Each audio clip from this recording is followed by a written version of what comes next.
afternoon. I'm Governor Josh Shapiro, and this morning, according to first responders here in Philadelphia and the Pennsylvania State Police, at approximately 6:20 a.m., a vehicle fire underneath I-95 behind me here caused a portion of the highway above to collapse. At least one vehicle is still trapped underneath the collapsed roadway. Preliminary reports indicate that a commercial truck carrying a petroleum-based product was the source of the fire. We're still working to identify any individual or individuals who may have been caught in the fire and the collapse. I was first briefed on this situation early this morning by my Chief of Staff, Dana Fritz, then by Pennsylvania Secretary of Transportation Mike Carroll, who you'll hear from in a moment, along with Pennsylvania State Police Commissioner Christopher Paris and the PEMA Director, Randy Padfield. All three join me here today, and we've received regular updates throughout the day. Since the crash occurred this morning, the state police have been on the scene, assisting the Philadelphia Police under the leadership of Commissioner Outlaw in diverting traffic off of I-95. PEMA has been on site, coordinating the response efforts with our local and our federal partners.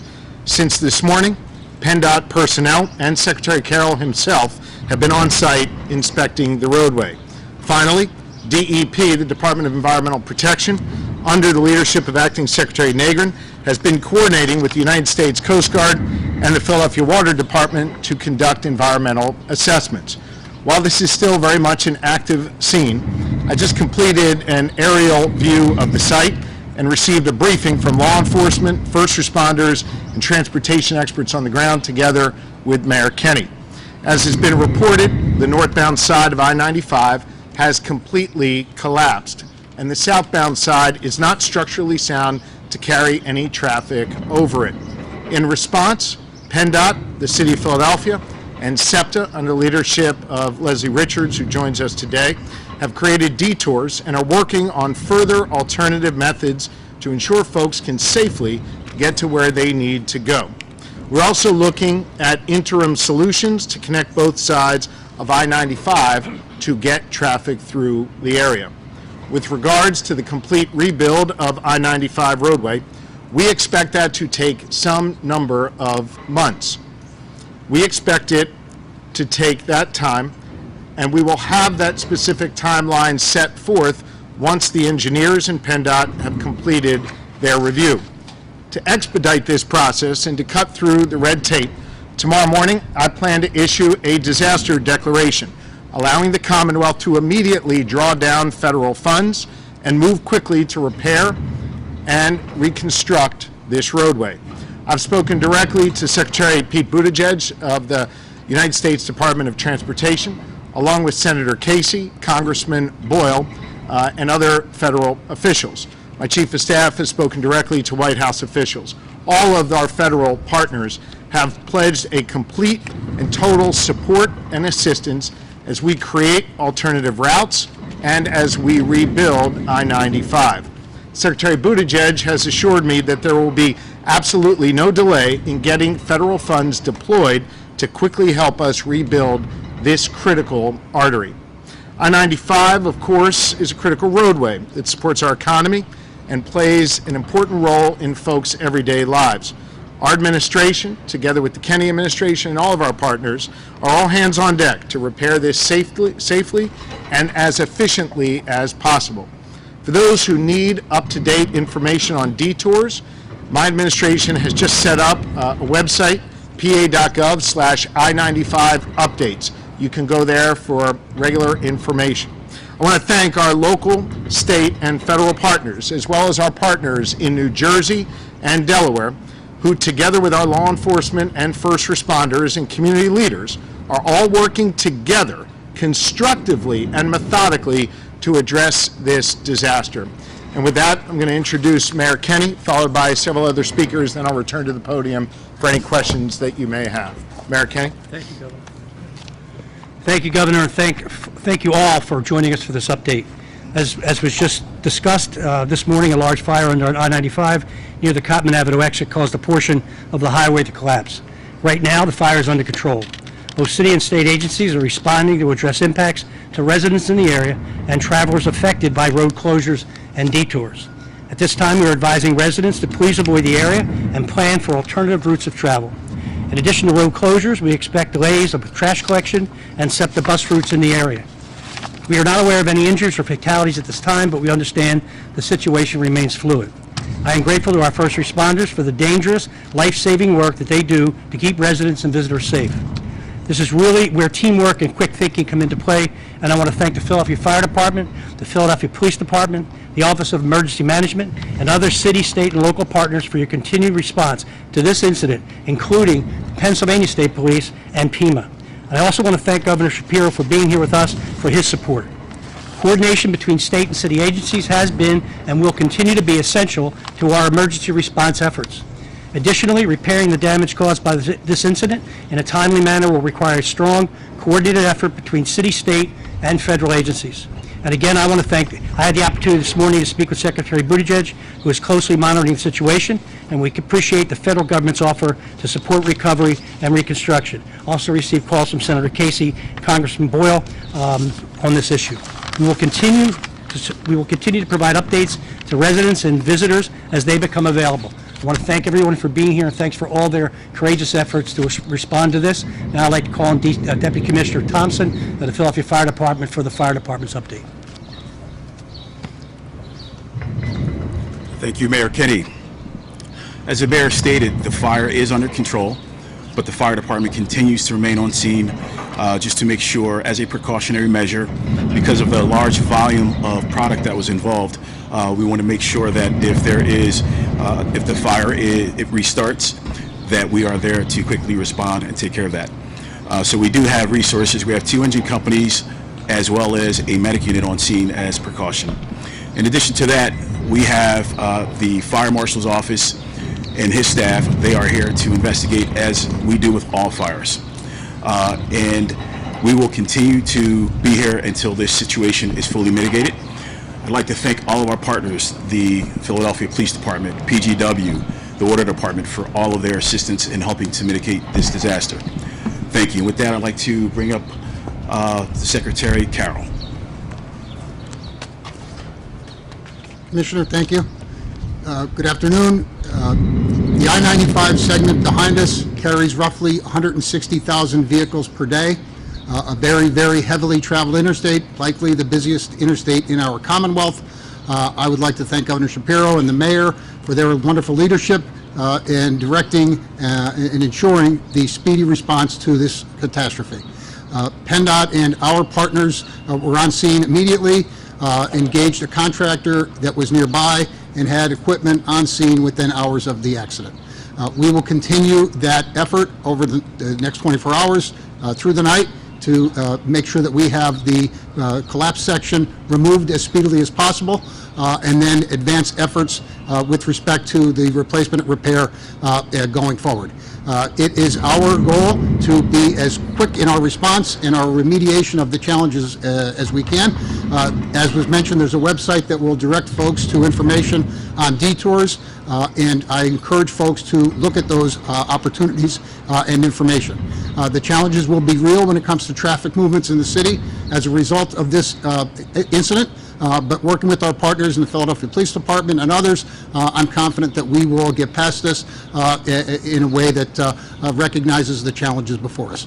So I will now turn it over to Leslie Richards from SEPTA for commentary related to transit movements in the city. Leslie. Thank you, Secretary Carroll. Thank you, everyone.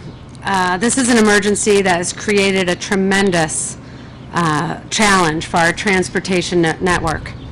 We're evaluating all options to enhance service for those who are impacted. We're close to finalizing details of an immediate service plan for the next 24 to 48 hours. Then we'll continue to adjust with what we are seeing. Here's some adjustments that we have finalized for tomorrow morning.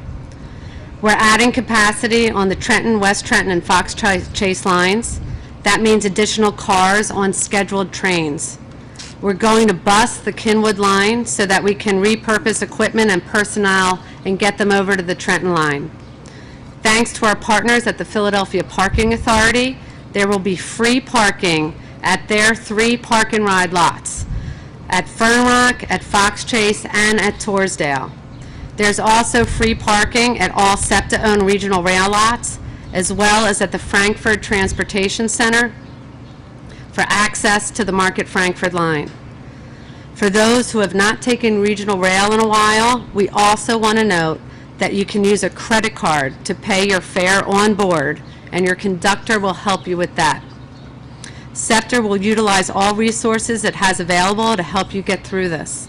We're working closely with the unions and their leadership that represent our frontline workers to bolster staffing.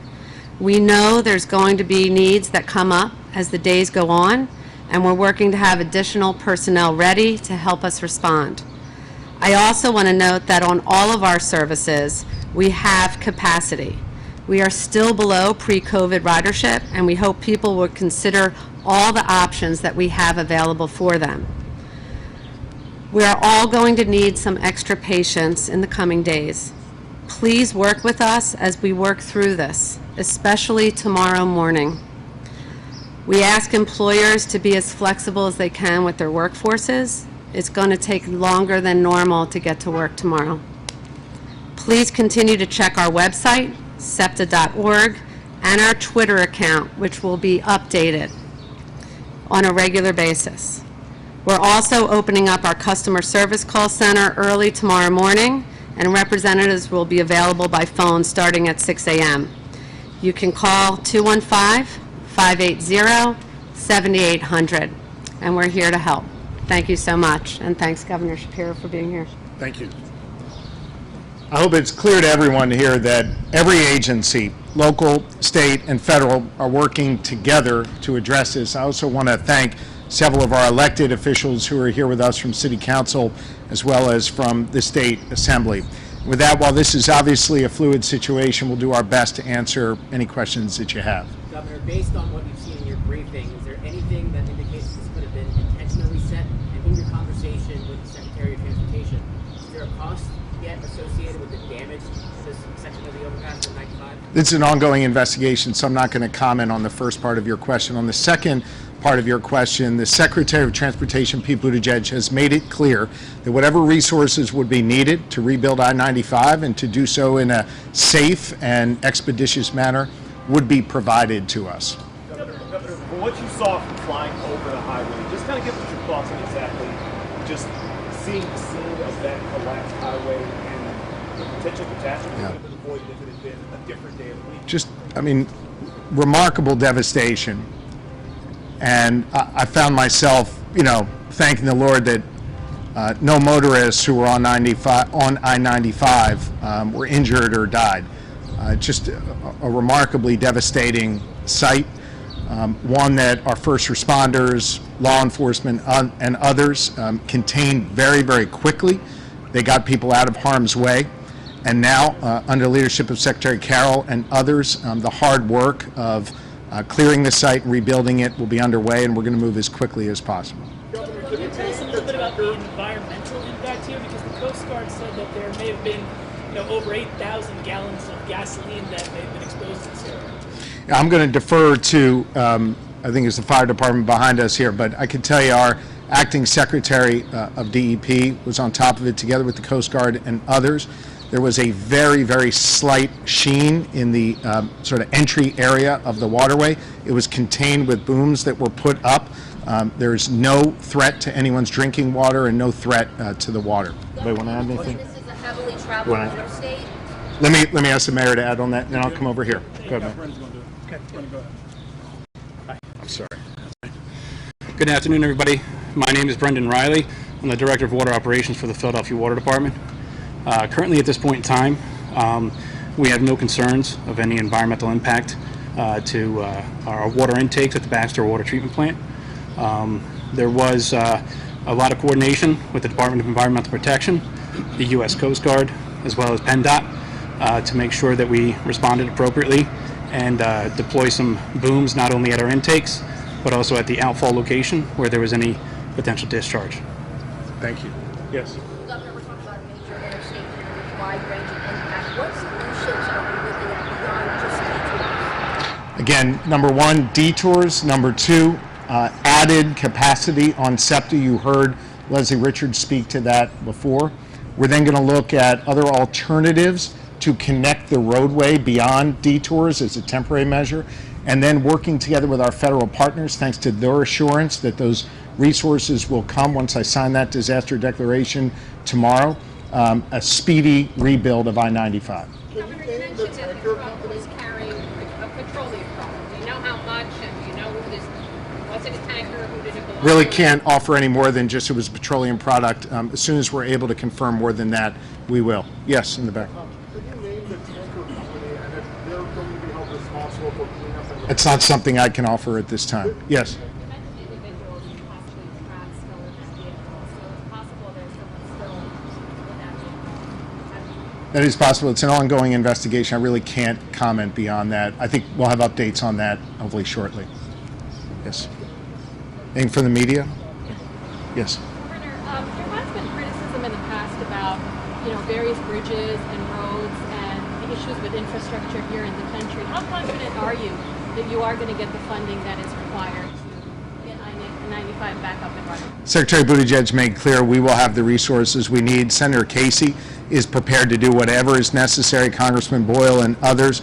I'm confident, I know the mayor is confident, we will have the resources we need to get this done. Governor, just for clarity, you mentioned there was a vehicle that's still down there. Is that the tanker or is that a different vehicle from what it was? It is not a different vehicle.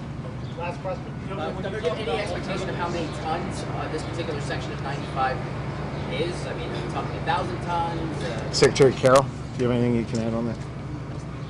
I'm going to give you a precise answer. To understand the question, you want to know how many tons the bridge weighs? Earlier, the fire said about 1,000 tons of concrete and rubble descended on this part of the overpass. Do we have a better number or figure how much this section is comprised of that's basically now on the street here? Can I get that back to you in a matter of minutes? I'll check with the engineers and get you a precise number. I don't want to put a number out there that's inaccurate. Again, pa.gov/I-95 updates, and we'll do our best to keep you all updated as additional information is available. Thank you all very much.